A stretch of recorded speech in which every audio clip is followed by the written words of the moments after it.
Purport by Srila Prabhupada. A sadhu, as described above, is a devotee of the Lord. His concern, therefore, is to enlighten people in devotional service to the Lord. That is his mercy. He knows that without devotional service to the Lord, human life is spoiled. A devotee travels all over the country, from door to door, preaching, "Be Krishna conscious. Be a devotee of Lord Krishna. Don't spoil your life in simply fulfilling your animal propensities. Human life is meant for self-realization or Krishna consciousness." These are the preachings of a sadhu. He is not satisfied with his own liberation. He always thinks about others. He is the most compassionate personality towards all fallen souls. One of his qualifications, therefore, is karunika, great mercy to the fallen souls. While engaged in preaching work, he has to meet with so many opposing elements, and therefore a sadhu, or a devotee of the Lord, has to be very tolerant. Someone may ill-treat him because the conditioned souls are not prepared to receive the transcendental knowledge of devotional service. They do not like it. That is their disease. The sadhu has the thankless task of impressing upon them the importance of devotional service. Sometimes devotees are personally attacked with violence. Lord Jesus Christ was crucified. Haridas Thakur was caned in 22 marketplaces. And Lord Chaitanya's principal assistant Nityananda, was violently attacked by Jagai and Madai, but still they were tolerant because their mission was to deliver the fallen souls. One of the qualifications of a sadhu is that he is very tolerant and is merciful to all fallen souls. He is merciful because he is the well-wisher of all living entities, not only a well-wisher of human society, but a well-wisher of animal society as well. It is said here, Sarvadehanam, which indicates all living entities who have accepted material bodies. Not only does the human being have a material body, but other living entities, such as cats and dogs, also have material bodies. The devotee of the Lord is merciful to everyone, the cats, dogs, trees, etc. He treats all living entities in such a way that they can ultimately get salvation from this material entanglement. Shivananda Sain, one of the disciples of Lord Chaitanya, gave liberation to a dog by treating the dog transcendentally. There are many instances where a dog got salvation by association with a sadhu, because a sadhu engages in the highest philanthropic activities for the benediction of all living entities. Yet although a sadhu is not inimical towards anyone, the world is so ungrateful that even a sadhu has many enemies. What is the difference between an enemy and a friend? It is a difference in behavior. A sadhu behaves with all conditioned souls for their ultimate relief from material entanglement. Therefore, no one can be more friendly than a sadhu in relieving a conditioned soul. A sadhu is calm, and he quietly and peacefully follows the principles of Scripture. A sadhu means one who follows the principles of Scripture and at the same time is a devotee of the Lord. One who actually follows the principles of Scripture must be a devotee of God, because all the Shastras instruct us to obey the orders of the personality of Godhead. Sadhu, therefore, means a follower of the scriptural injunctions and a devotee of the Lord. All these characteristics are prominent in a devotee. A devotee develops all the good qualities of the demigods, whereas a non-devotee, even though academically qualified, has no actual good qualifications or good characteristics according to the standard of transcendental realization. Om Ganatamanandasya Garanjana Shalakaya Chaksharamanatam Yena Tasmai Shri Gurave Namaha Nama Om Vishnuvaraya Krishna Prasnaya Bhutale Srimati Bhaktivedanta Swaminiti Namane Namaste Sarasvati Deve Gauravani Prasharine Nevasesha Shunyavadi Paschatya Deshatarine Jai Shri Krishna Chaitanya Prabhu Nityananda Sri Advaita Gadadhar Shiva Sari Gaura Bhaktavinda Hare Krishna Krishna Krishna Hare Hare Hare Rama Rama Rama Hare Hare. Translation again. The symptoms of a sadhu are that he is tolerant, merciful and friendly to all living entities. He has no enemies. He is peaceful and abides by the scriptures, and all his characteristics are sublime. So I chose this verse because it delineates the mood of the Sankirtan devotee. That the Sankirtan devotee is very merciful and very tolerant, and simply wants to give Krishna to others. But before I get into that, I want to backtrack a little bit to analysing what is our mission. How can we define the mission? I was thinking that I didn't know how to define it, because we have the 7 purposes of ISKCON, we have the 6 Shastakam prayers, we have everything Srila Prabhupada said about what our mission is. We have an immense amount of material about our mission. So I was thinking, how can we kind of condense all that down and get a real kind of statement about what our mission is? And I came up with 4 words. Bring others to Krishna. This is what I figured, that if you condense everything down, everything anyone said, it all boils down to those 4 words. Of course, bring others to Krishna, that's also 4 words. But if you,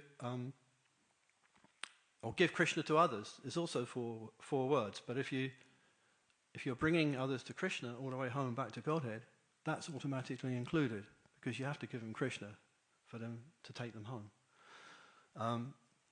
So I came up with that mission statement, really, for what our mission is, to bring others to Krishna. So if you're going to make a statement like that, it implies someone has to do it. You can't just say bring others to Krishna. Who's going to bring them? How does it happen? And so I figured that's the devotee. The devotee has to bring others to Krishna. So then I thought, well, what can we say about the mission of a devotee? And I came up with a statement for that as well. So that mission statement would be to become selfless by bringing others to Krishna. So this is the mission of the devotee, according to 6 Shastakam. According to fulfilling that mission, is that to become selfless, in this mission of bringing others to Krishna. And so we see that is what is mentioned as at Cheto Darpana Marjanam, that we see that for performing the Sankirtan mission of bringing others to Krishna, we cleanse the heart. So gradually, one becomes eventually a pure devotee by following the Yuga Dharma of bringing others to Krishna like this. So this statement, to become selfless, we see that all great souls, they were completely selfless in their mission of bringing others to Krishna. Lord Jesus Christ, Srila Prabhupada, so many of the great acharyas, they were completely selfless, materially selfless. So this selflessness, it describes the devotee according to deed and according to quality. Because if one becomes materially selfless, then automatically the 26 qualities of the devotee will arise gradually like that. So it describes the devotee by quality, this statement. And it also describes the devotee by deed, because the greatest deed in the material world is to give Krishna to others, to bring others to Krishna. So then we have the mission, bring others to Krishna. We have the missionary, to become selfless by bringing others to Krishna. So then that implies another step is needed. And that step is, well, how do you do it? What's the method for bringing others to Krishna? And we can boil that down to a few things as well. Books, prasadam and harinam. So you need these 3 things. The 3 great gifts, books, prasadam and harinam. And then you also need a spiritual care program. You need something for when these people get their books of prasadam and harinam. You need somewhere to bring them, to train them, to go back to Godhead. So you need this infrastructure. You need this care program. So to bring others to Krishna, this is just boiling it down to the real basics, bottom line. What are we doing? So you need books, prasadam, harinam, and a spiritual care program. So we can look at that a little bit. So this mission, I was asking devotees, well, what's the mission? Is the mission ISKCON? Is ISKCON the mission? But it's very clear, actually, when you start to analyze it, that ISKCON is that supporting infrastructure for the mission. It's the temples, the Nam hats, the preaching centers, different preaching projects are there, festival program. They're there in order to support the mission of bringing others to Krishna. They're the supporting infrastructure. And so ISKCON is that supporting infrastructure for the mission. The mission is coming from Chaitanya Mahaprabhu. It's completely pure. It's completely spiritual. And in the material world, you need this supporting infrastructure for the mission, which is ISKCON. So in one sense, you could say that the mission is like the soul, and that ISKCON is like the body, because the body carries the soul in the material world. You could say like that. So that's one understanding there. So then we then come to this method. How can we bring others to Krishna? How does this methodology work? We can look at that a bit. So we've got books, we've got prasadam, we've got harinam. So they're all great. They're great gifts for the living entities, which have a profound effect. That there is immense suffering in this material world. We only have to look around us. And also material happiness, flickering material happiness is also suffering, because that also brings one back in the next life. If we have good karma at the end of our life, then we also have to come back. So both material happiness and material distress, they're both suffering. So this immense suffering is because people forgot Krishna. And so the sadhu's duty, the sadhu's job, in fact they don't have a duty to do that, but out of being merciful, they want to give to others. Just like if you have a gift, a material gift, and you want to share it with others, then your own gift gets smaller because you're sharing it out. But in the spiritual world, in the spiritual realm, when you give a spiritual gift, the gift gets bigger. The more you give Krishna to others, the more that gift increases in your own heart. It's like it's transcendental literature. It's the light of transcendental knowledge. It's a massive light. It's not like a material light.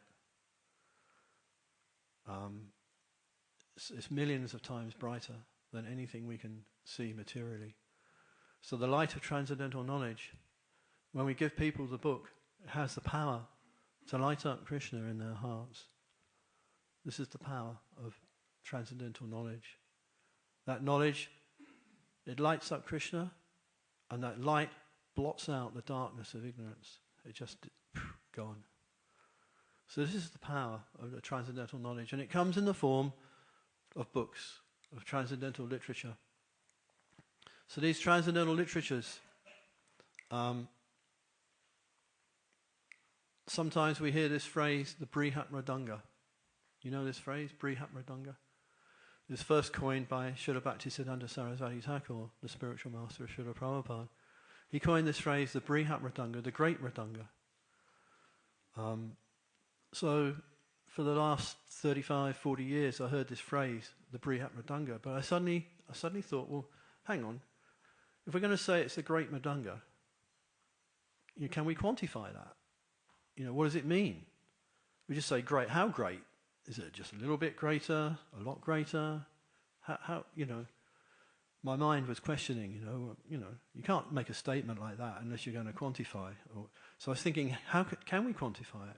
What can we think? So apparently the first book which was printed was the Bible in Germany in 1534 by the Gutenberg Press. So they printed 186, I think, 186 Bibles. So this is over 500 years ago. And 40 of them are still in existence. They're either in churches or museums or private collections. There's 40 of these Bibles. Some of them are not complete, but they're there, So what does that tell us? It tells us that the hardback book, it has the potential to last 500 years. So here we've got a little indication of how much bigger, how much Brihat the book is.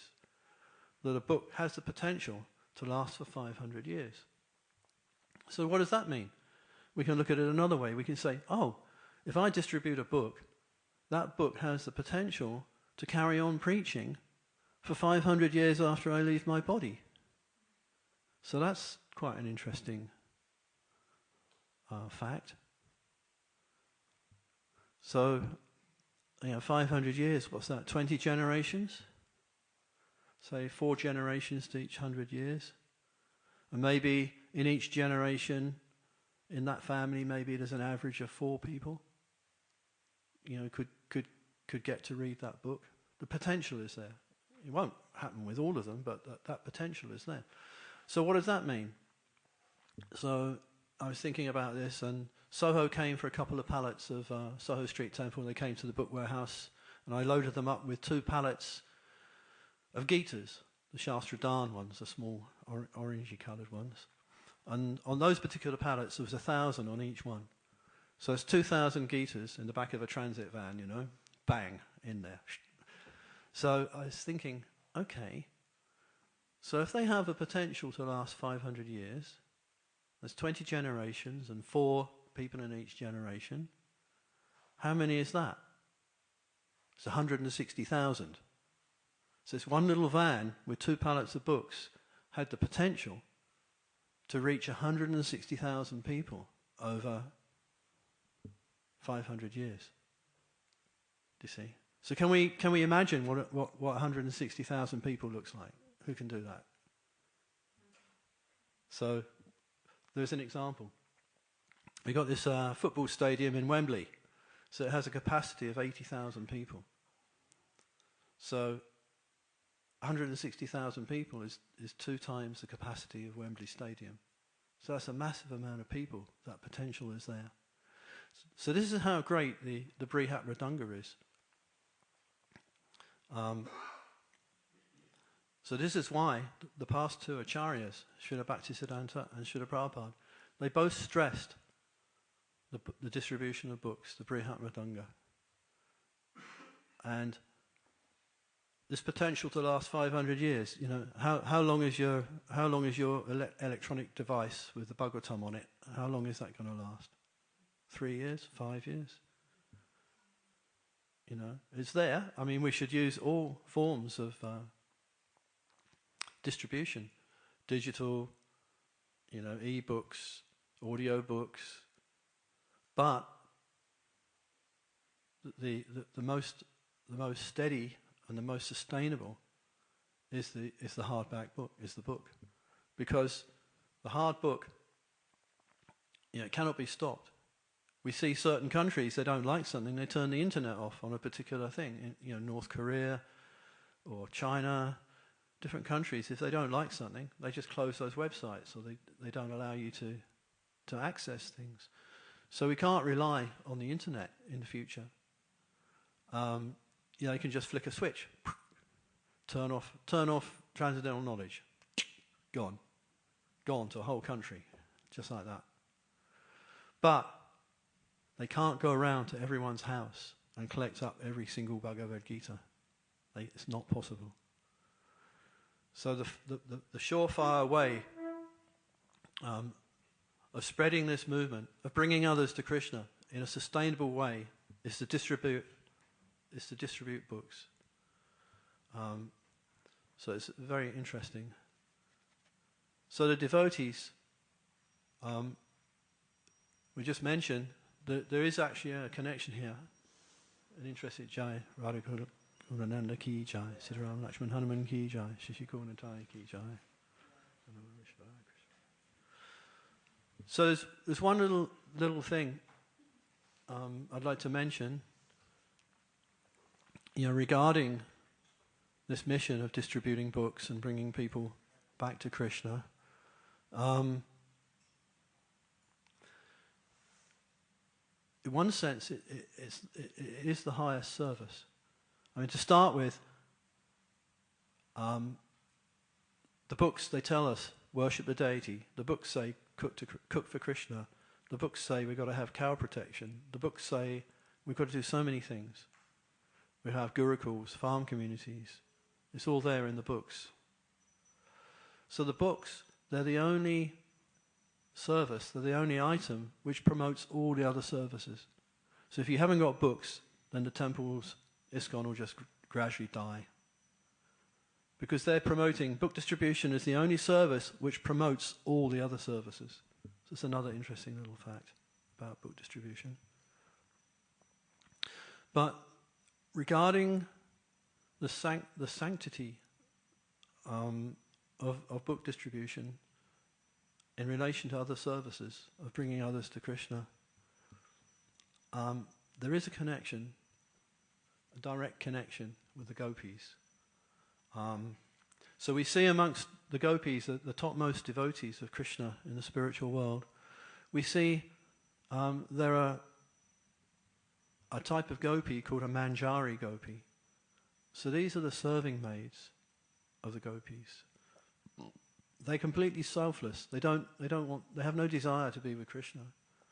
They're simply dasanudas. They just want to serve the other gopis. So they're completely selfless in that regard. Now, if we analyze our parampara, we'll find that the spiritual forms of many of our acharyas, they were Manjaris. Rupa Goswami was Rupa Manjari. So we can understand that this selfless mood of the Manjari gopis is extended into this world, into this material world as the Sankirtan mission, of become selfless by bringing others to Krishna. And we're serving directly like this through the parampara. So this mercy of Chaitanya Mahaprabhu is so great that we can serve the Manjaris. I mean, this is incredible mercy.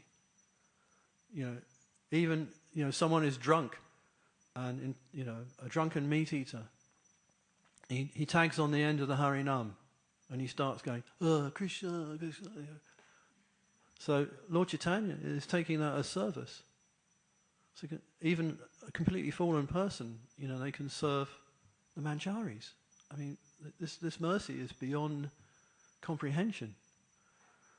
If you want to touch Krishna, right? There's Krishna here. There he is. You want to touch Krishna? What's the qualification? You have to be Brahmin. You have to be clean. You have to be Brahmin initiated. You have to be trained. You have to do so many courses. And then you're allowed to touch Krishna. You can go on the altar. You can dress Krishna. Okay. So when we put a book in someone's hand, those books are non-different from Krishna. They are 100% Krishna. So totally unqualified people, they're allowed to touch Krishna. This is an incredible mercy of Chaitanya Mahaprabhu. That someone completely unqualified, some meat-eating person on the street, they can touch Krishna. And they get that mercy. They actually get mercy by touching Krishna like that. So even if they don't buy the book, you put it in the hand, at least they get spiritual benefit. They're seeing the picture of Krishna on the front. So we're directly connecting people to the Parampara. The whole potency of the Parampara, it ends up when that book, and that book, when it touches that person's hand, is where spirit meets matter. So this is the incredible mercy of Chaitanya Mahaprabhu. That totally unqualified persons, they can touch Krishna, they can serve like that. You know, many devotees you hear have these kind of reading clubs where they read about the intimate pastimes of Radha and Krishna, as they want to get Gopi Bhava. They want to get, the mood of the gopis. They want to get some, But all they do is they become attached to sex desire by reading these intimate pastimes of the Lord, because they're not qualified, and it's not following the Yuga Dharma. If you want Gopi Bhava, my advice is get a book bag, and get out there on the street, or door to door, or whatever you can. This is Gopi Bhava, not some. You can't mechanically, read. It's like reading the outside of a bottle, some ingredients.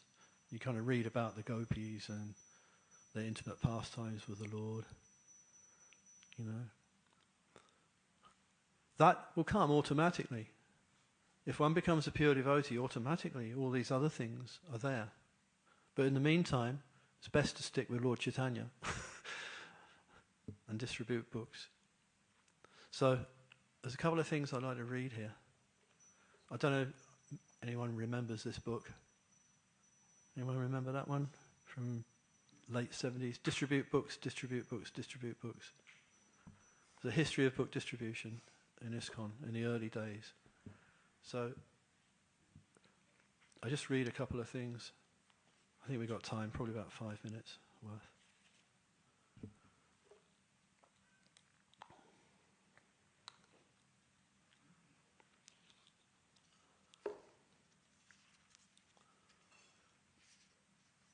So the devotees, they got Krishna books and different, and Bhagavad Gita, Macmillan Bhagavad Gita. And Prabhupada has sent all these books out to the temples, and they were just sitting there in piles because no one knew what to do with them. So then in 1971, something significant happened, a kind of accidental discovery. One day while coming home from a chanting party in downtown San Francisco, 2 brahmacharis stopped their car to refill at a local gas station. That means a petrol station in English. They happened to have a few copies of Krishna book with them. And when the attendant came to get money for the gas, one of the devotees showed him the book. The attendant was interested, and both devotees began preaching the glories of Krishna consciousness. When they suggested that he take a book as payment for the gas, he agreed. Astonished at what had happened and inspired by their success, the 2 brahmacharis, Buddhimanta and Premanava, went out the next day with several Krishna books and stood in front of a grocery store. After a few hours, it happened again. This time they sold 2 books. Keshava, the San Francisco temple president, phoned his GBC supervisor, Karandar, in Los Angeles, and told him what had happened. Keshava described it as miraculous, and Karandar encouraged him to make further experiments. The San Francisco devotees soon organized 6 men going door to door and showing the books to people in their homes. When Buddhimanta began selling as many as 5 a day, the devotees in other temples, especially Los Angeles, San Diego, and Denver, began to follow his example. And whoever tried it and sold a book became caught up in a euphoric excitement.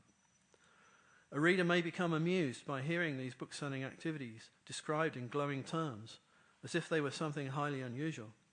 Many a large business has started out small, and door-to-door book-selling is not uncommon. Yet the experience and testimonies of devotees taking part in this book distribution describe a special taste, distinct from the happiness young men ordinarily might experience by stumbling upon a sales technique and finding themselves on the verge of making a lot of money. The difference between the excitement of starting an ordinary business and the taste of learning how to distribute Krishna-conscious books is that the devotee's book distribution is devotional service to Krishna and can thus produce a transcendental ecstasy not possible even at the height of material happiness.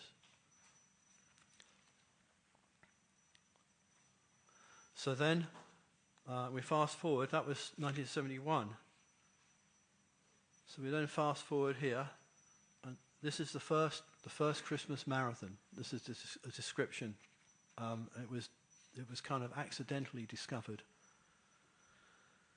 Another new breakthrough for book distribution came at the end of 1972. The previous year, devotees had taken advantage of the Christmas season by selling the Krishna book door to door, but no one had been aware of just how significant the Christmas season could actually be. In the 1971 Christmas season, therefore, the book distribution had increased by only about 20%. But by December of 1972, the devotees had built up a great excitement for distributing as many books as possible. Rameshvara. It was on December the 22nd, 1972, that we accidentally discovered the Christmas Marathon in Los Angeles.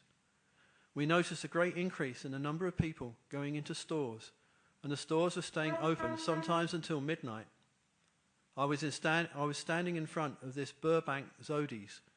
We were having an intense competition and prizes in Los Angeles, and it was building up to a feverish pitch. So after distributing madly all day, it was about 10 o'clock at night.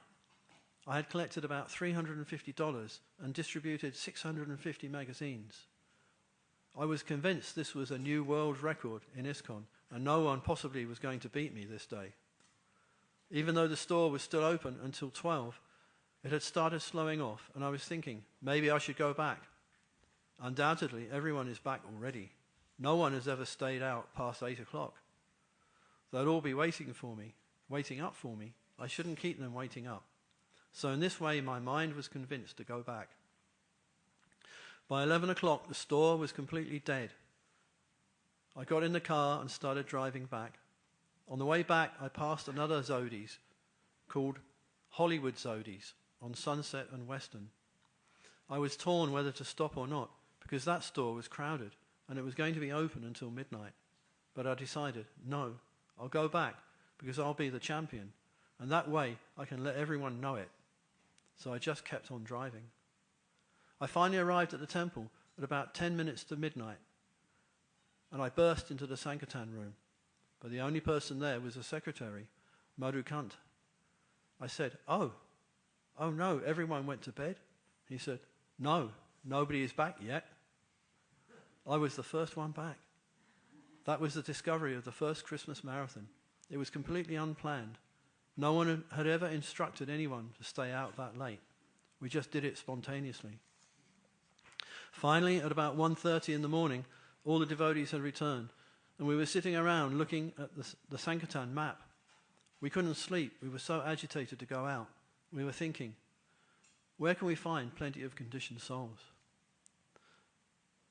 Our noise and raucous laughter was like a drunken party, which finally woke up Karandar, who was sleeping in his office in the next room.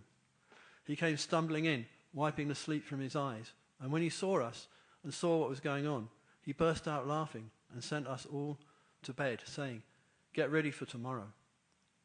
So in this way, we performed the 3-day marathon, the 22nd, 23rd, and 24th of December. No one had ever distributed as many books before in the history of our movement. A big day had been considered to be somewhere between 25 and 40 books, but we were distributing between 5,000 and 6,000 pieces of literature a day for a 3-day period. Our temple had distributed almost 18,000 pieces of literature in just 3 days. Jai. So that is the story of the first marathon. So are we supposed to stop at 8:30? 8:45? Oh, you want some? Okay. All right, so next thing, book distribution. So there is evidence. People say, oh, we're distributing these books, it's not really doing anything, you know. But if we look around, we can see how book distribution is actually changing society. Things are happening. You know, especially one thing is the Me Too movement. the women's rights. Prabhupada was the first sort of acharya, really, who treated the women equally to the men. He gave Brahman initiation. He created the Brahmacharini ashram. He said, I want all my disciples to become gurus one day. That meant women as well. So this is the Sankirtan movement is changing the whole society. For instance, even 10 years ago, my son had done some research, and he discovered that 20% of 18 to 24-year-olds in the UK are vegetarian. 20% of 18 to 24-year-olds. That was 10 years ago. I don't know what it is now. So it's huge. It's huge. We can see every yuga starts at a certain point, and it becomes more and more degraded as time goes by. Every yuga does this, right? But if something is going against the trend of the yuga, it can't be coming from within the yuga. It must be coming from outside. So anything we see like that, like we're all sitting here, right? This is against the trend of the yuga. We shouldn't be sitting here. We should all be down the pub, But we're sitting here. We've been chanting Hare Krishna, and So this is against the yuga. In 1973, there was a 2-week war between Pakistan and India. They're both nuclear armed countries. Prabhupada was in India at the time. So this war, it only lasted 2 weeks, finished, gone. And Prabhupada said that this war was stopped by his devotees chanting in India, doing Harinam. He said that. This is in the Lilamrita. He only had 20 devotees in Calcutta doing Harinam at the time. So just 20 devotees doing Harinam in Calcutta was enough to stop a major war. This is what he said. There are other instances of how book distribution is, I've got some notes here, it's changing the world. Prabhupada said in one letter that historians would note this period in history, how the world was changed.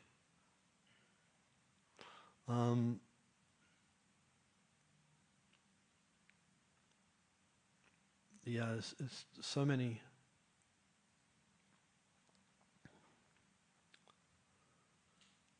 So there's another story.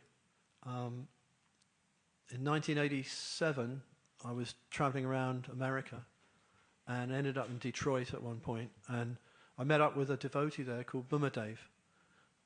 When I first visited the manor here in 1978, Bumadev was the temple president. I remember him.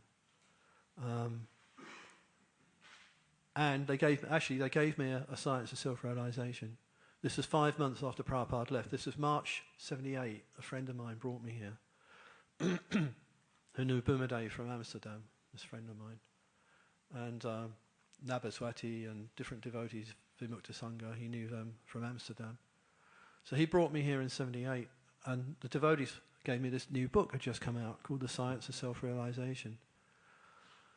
And I didn't know at the time, but Mukunda Maharaj had put this book together in just a few months. As Prabhupada left in November, and it was March 78 when I first came here. And I was given this book, The Science of Self-Realization. And that had a profound effect. That changed me. I wasn't the same after reading that book. Because Prabhupada is talking in a very personal way in that book. And many devotees I know came from that book. It's one of the most powerful books we have in our arsenal of books. So anyway, in 87, I was traveling around America. I ended up in Detroit, so I met up with Bumadev again. And Bumadev, he was telling me a story about what he was up to.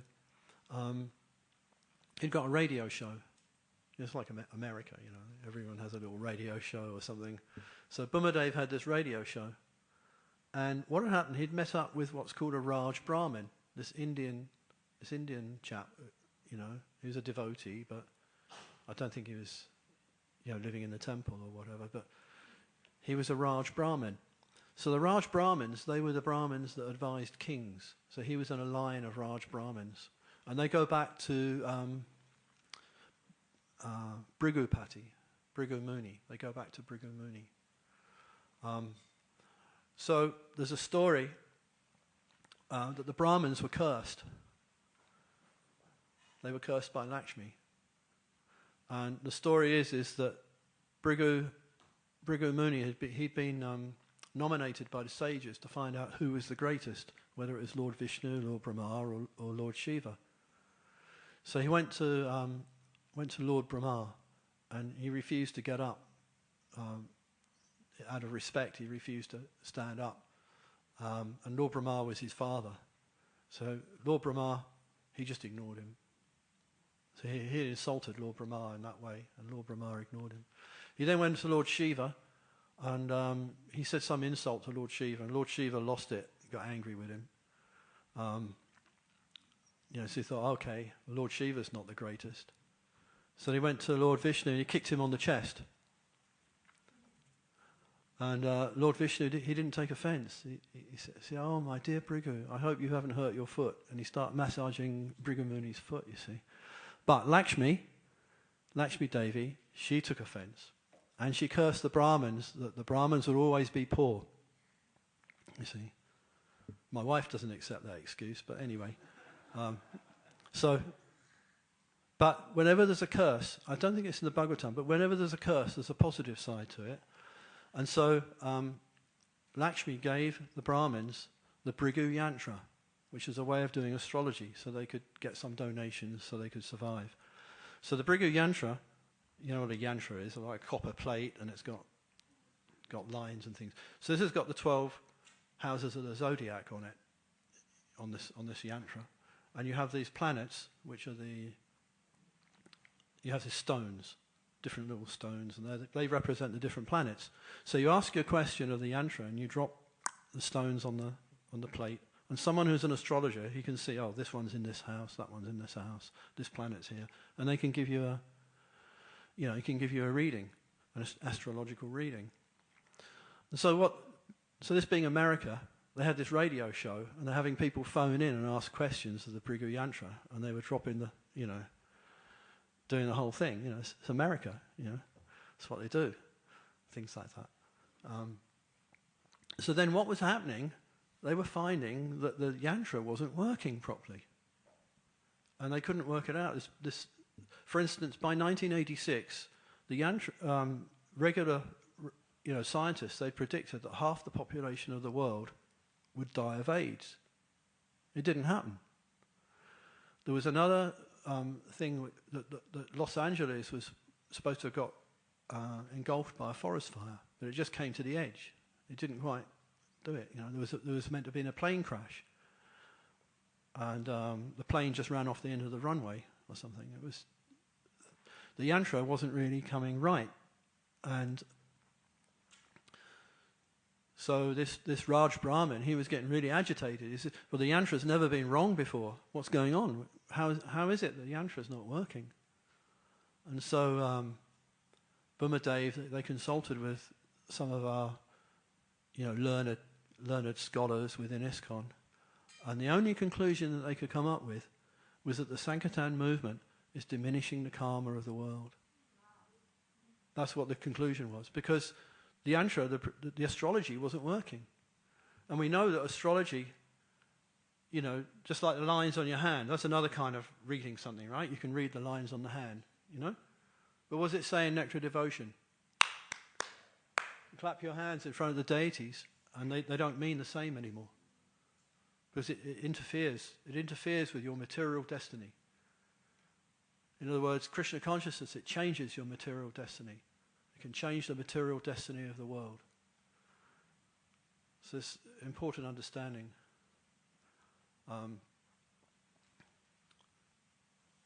So anyway, yeah, any questions? We'll finish there. Yeah.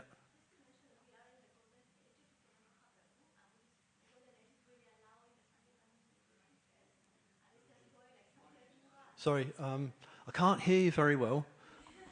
I can hear myself very well, but I can't. Thank you so much. for your class. I was just thinking also that we are in the 10,000 years of the golden age of Chaitanya Mahaprabhu.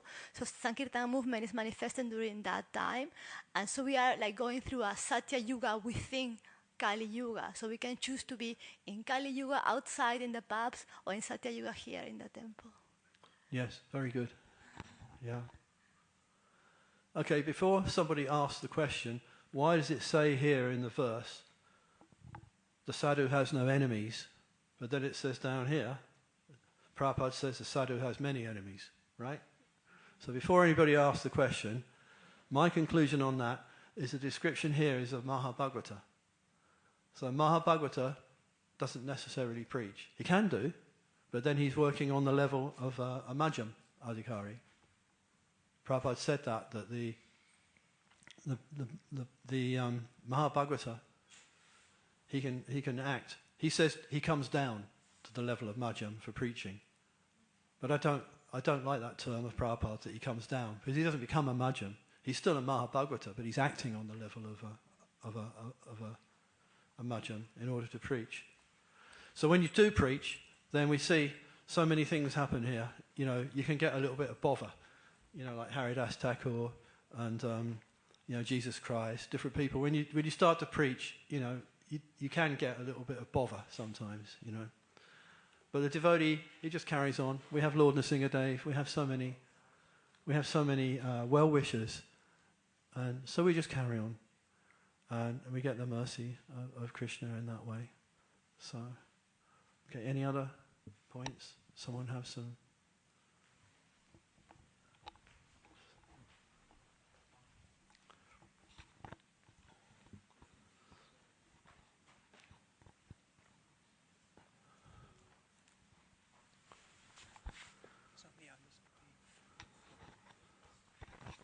Hare Krishna Prabhu. I just think in regard to this, the sadhu doesn't have any enemy, because he doesn't see anyone as an enemy, but others see him as an enemy and they try to act in that way. But sadhu still yes, doesn't. Can see sense, like that also. In that sense, it's like yesterday, Vishwambara said somebody tried to insult him, but he couldn't understand English.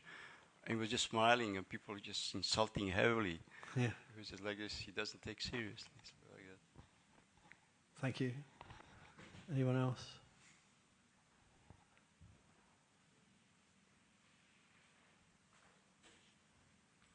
Okay. Oh, just one thing before we go. I've got like a minute left. So, Krishna consciousness, to me, maybe it's oversimplified, but I see it, if you've got a glass and you start filling it up with water, at a certain point the glass gets full, and then what does it do? Overflows. So this morning program, our sadhana, our reading, it's like we're filling ourselves up with Krishna. And if we get to a certain point, we see with the devotee, we fill the devotees up with Krishna, prasadam, association, whatever we can. Then at some point, they're going to overflow. So then they can go and preach. So it's a simple thing. We've got to fill ourselves up with Krishna, with our sadhana, and then give it to others. And when you give it to others, because the Yuga Dharma preaching, when you give Krishna to others, it's the means and the end simultaneously. It's not like you have to do something else to, We're even filling ourselves up with Krishna by giving Krishna. Because the more you give Krishna, the more you get Krishna. The more you give Krishna to others, the more Krishna manifests in your own heart. Jai. Srila Prabhupada ki jai.